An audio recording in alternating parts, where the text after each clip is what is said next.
I wanted to take some time to flag an important and what I predict will be an ongoing story that combines a number of themes. On one level, it's about men, trauma, internet alienation, and wounded and wounding behavior. But on a second level, it's about how we form our impressions of people and their politics through fragmentary information and how we come to trust others, especially in the internet age when it's painfully common to wonder, is that guy secretly a Nazi? But then there's a third level, which is about whether we live in a culture in which we recognize the signs of a lived life and whether we believe in signs of change. Can people who have acted in conflicted and harmful ways ever be entrusted to public service? Or do we want leaders grown in law school test tubes or think tank labs who have never risked anything or done anything stupid? Can we tolerate a person being complex over time? Now, this is a very parent-child, family, community level issue, I think, because in real life, we are usually in the exact position that online life allows us to avoid, which is this question of how do we tolerate, how do we set boundaries with, or how do we forgive the people that we need to live with every day? So you might have guessed that the story is about Maine Democratic Senate candidate Graham Platner and his Reddit history and his Nazi tattoo. And before I get into the details, I just want to say a bit about why the online milieu in this story is important for my beat, even if the details of Platner's narrative don't follow the typical lines.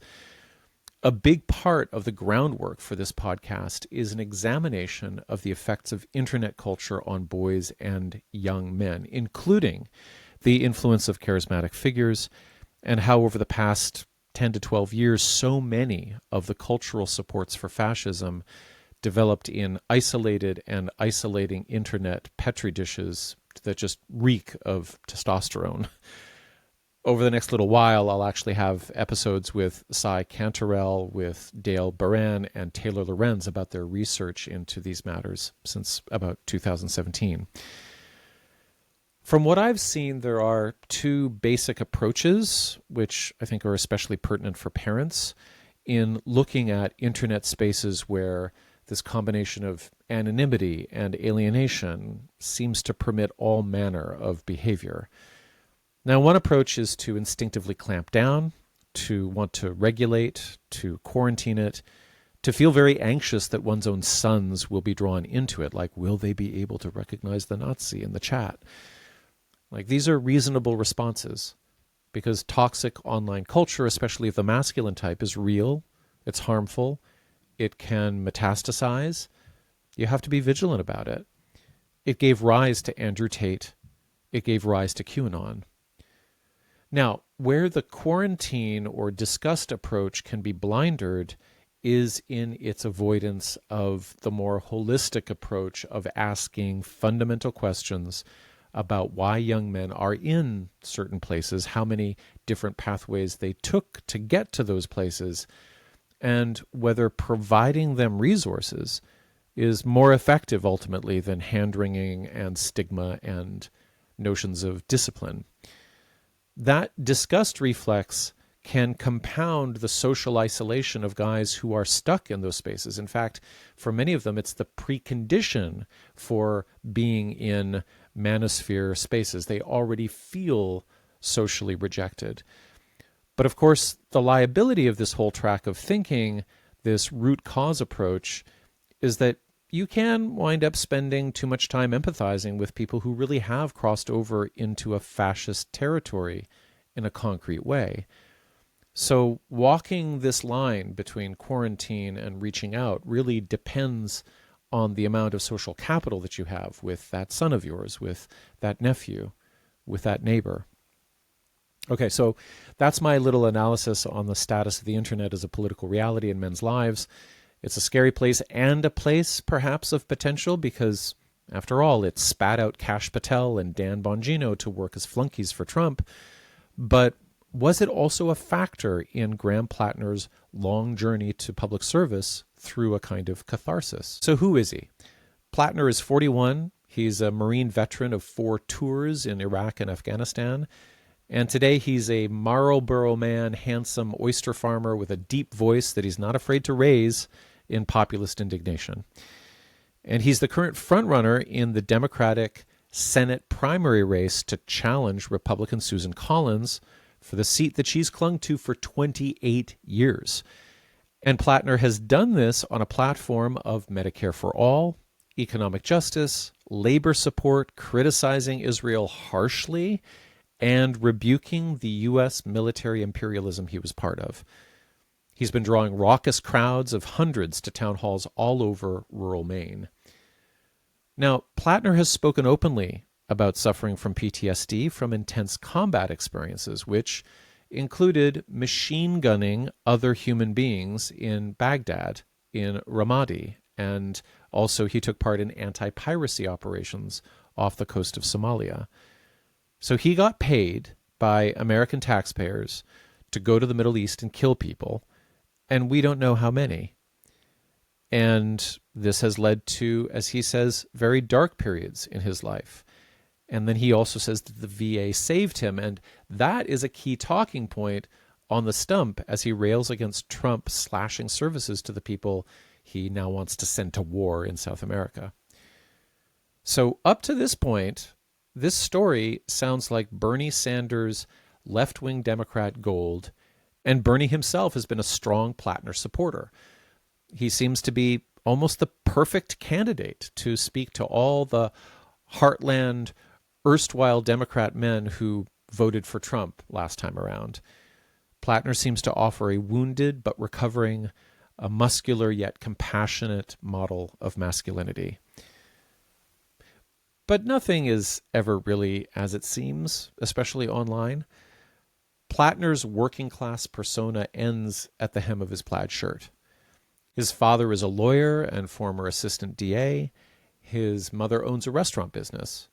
One of his grandfathers was a famous modernist architect who designed major buildings at Yale University and Lincoln Center in New York. Now, Graham, as a kid, attended private college prep schools where tuition can be as much as $70,000 per year. So it seems it was an unusual turn that he took when he enlisted in the Marine Corps after high school and then went to serve those 4 tours. But even if that was driven by some sort of patriotic yearning or idealism, that's undercut by a story back in August in the Bangor Daily News that as an 18-year-old, Platner got kicked out of a George W. Bush event in 2002 for protesting the looming invasion of Iraq. So there are plenty of class and career and political tensions going on with this guy. And now he's come clean, or almost clean, about the fact that when he wrapped up his military career in 2016, he was suffering from PTSD and spending too much time on Reddit, where he indulged in some aggressive and offensive commenting. He called it shitposting. Now, the comments express mainly leftist views through crass male military humor that's waving all kinds of red flags for racism and sexism. So, for instance, he wondered back in 2013 why black people don't tip more in restaurants. He used homophobic slurs, and he minimized the impacts of sexual assault on women in the military. But then in many posts, he just sounds like a communist tanky. Not that tankies can't be racist and sexist, but the focus is really on revolution. He refers to all police as bastards. He talks about rural white Americans as racist and stupid. And he does identify himself outright as a communist and expresses support for violent revolutionary action, talking about, everybody needs to be familiar with semi-automatic weapons if they really want to defend themselves against fascism. What I see in reviewing these comments is a depressive and angry leftism expressing resentment and disillusionment and occasionally punching down at the perceived distractions of identity politics. And all of this is within the context of war trauma. Now, within days of the news breaking, he spoke to the ethics of his comments in what I would describe as a rare display of accountability. Hey all, it's Graham here. As you've probably seen, there's a story that's broken about comments I made on Reddit in an earlier part of my life. As I read through them, I read things that I absolutely do not agree with. I read through and I see things that, words and statements that I abhor. I also see the trajectory of my life. When I got back from Afghanistan in 2011, I stayed in the Army for another year. I got out in 2012.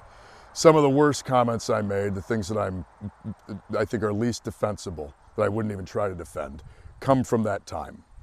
I had spent the bulk of my 20s in the infantry, deploying overseas, fighting in Iraq and Afghanistan. The infantry was a very male-dominated place. It's a very masculine world. When I was in, women weren't allowed in the infantry. It's changed now, and that's a good thing. But when I got out, I still had the crude humor, the dark feelings, the offensive language that really was a hallmark of the infantry when I was in it. So that's on October 17th. And I have to say that in purely literary terms, I thought his star was rising even brighter, because not only is he stumping on the economic justice platforms that are bottom line for addressing fascism, he seems to be embodying the same healing arc that progressives are praying men can take. And then when he's shown his own shadow, he owns it. But not so fast, because on October 20th, it comes to light that Platner has a Nazi Totenkopf skull and crossbones tattoo on his right pec. So there's another apology forthcoming.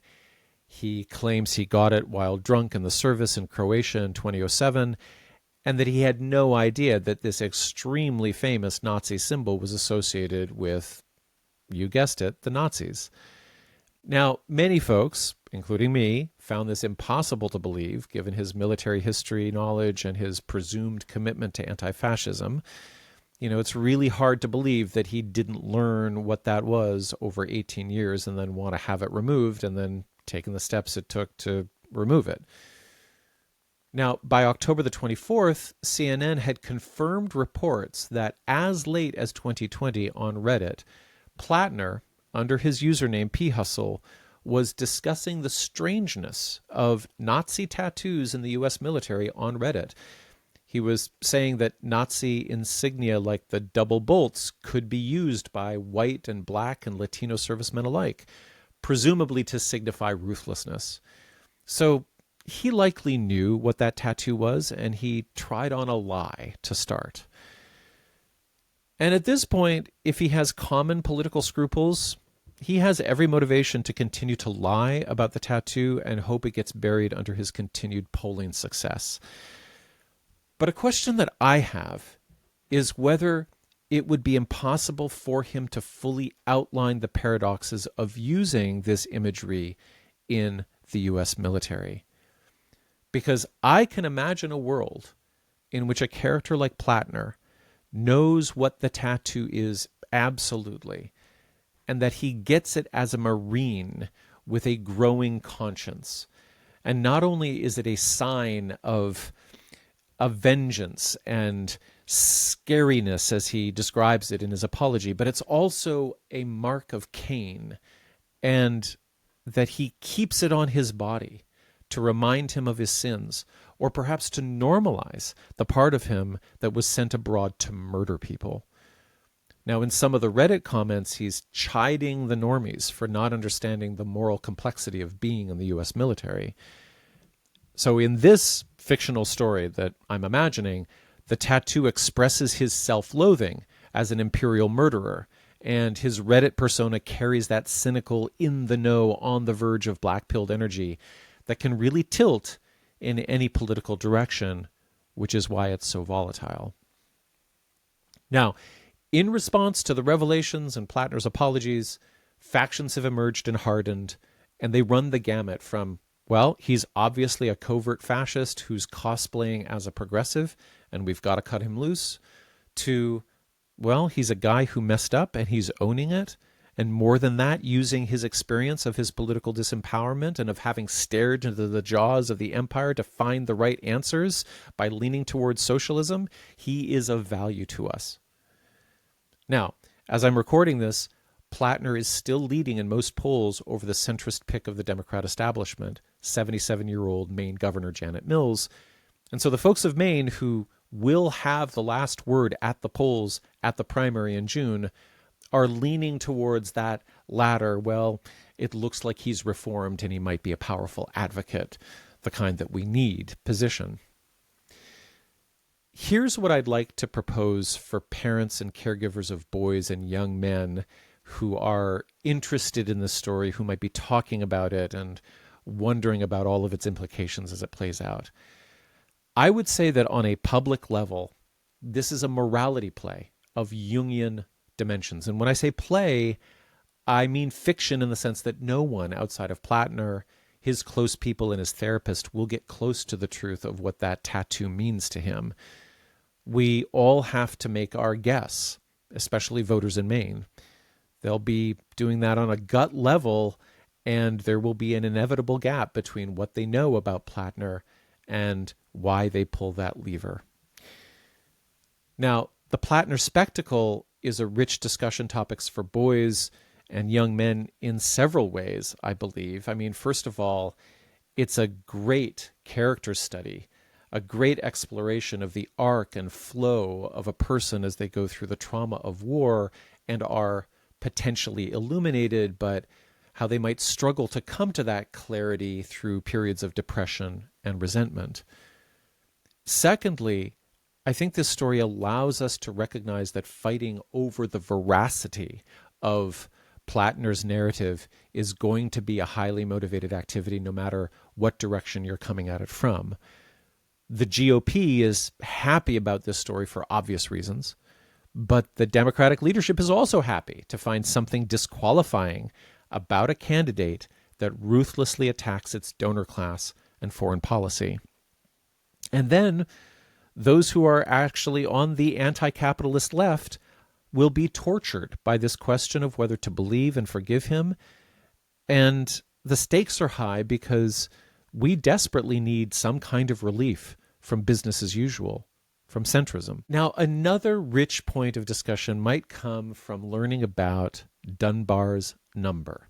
This is a concept proposed by the British anthropologist Robin Dunbar, who said that humans can maintain stable social relationships with about 150 people before things get strange. So this is the number of individuals one can know personally and how they relate to each other. So, what are their family structures? What are their family histories? How well do you know your neighbors? Now, he came up with this limit from primate studies that linked brain size, especially the size of the neocortex, to social group size. And that led Dunbar to extrapolate a human average of 150. So in other words, our brains are large enough and complex enough to keep about 150 relationships straight in our heads, functional, vibrant, dynamic, alive. We can interact with 150 real people, and then beyond that, something else has to happen. So this is Dunbar's social brain hypothesis. And what he says is that beyond the threshold of about 150, of course, it's not like written in stone, but around that number, cohesive group dynamics will weaken unless we have formal rules or hierarchies, or unless we abstract others into narratives and categories that we make up for them. So I think when we really try to guess about what's going on with Graham Platner, we have to experience a category error where our expectation for him to be in that circle of 150 is strong and maybe even strengthened deceptively by populist politics, but he's not actually in that circle of 150. We are all dealing in personality-based economies that operate at an abstract scale. And I think every young person can ponder the fact that we cannot really place any ultimate trust in the spectacle of charismatic or highly visible people outside of our in real life social brain, especially if they are in electoral politics.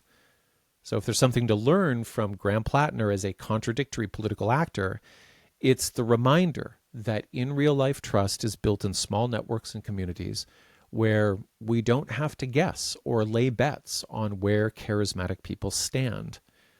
To the extent that we look to the internet spectacle for meaning and inspiration, we will be confounded by memes and performances of personae. So, to whatever extent we're able, I think we want to help young people learn how to look through these veils of fragmentary commentary and charisma, but not so that they become cynics, not so that they get stuck in the no man's land between the social and the parasocial. The masks of public life will always betray our values. That's why the bulk of our politics has to be built in everyday, neighborly activities amongst people whose good work you cannot evaluate by scrolling.